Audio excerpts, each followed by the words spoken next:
খবর 24 সাথে আপনাকে স্বাগত। নতুন নতুন খবর জানার জন্য আমাদের চ্যানেলে চোখ রাখুন। জেলা তৃণমূলে কোর কমিটির বৈঠকের বিতর্কের মাঝেই নানুরে রক্তারক্তি কাণ্ড। জেলা সভাপতি অনুব্রত মণ্ডল ও কাজল শেখের অনুগামীদের মধ্যে ব্যাপক সংঘর্ষ।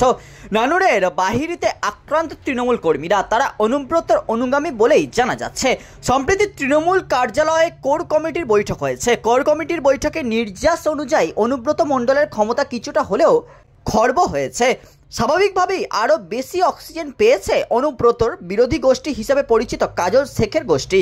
রবিবার নানুরের বাহিরিতে চায়ের দোকানে এক ব্যক্তি বসেছিলেন, তখনই কাজল শেখের অনুগামীরা তার ওপর হামলা চালায় বলে অভিযোগ।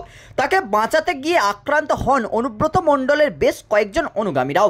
আক্রান্তদের উদ্ধার করে ইতিমধ্যে হাসপাতালে ভর্তি করা হয়েছে, যদিও এখনও পর্যন্ত এই ঘটনায় কাউকে আটক কিংবা গ্রেপ্তার করা হয়নি।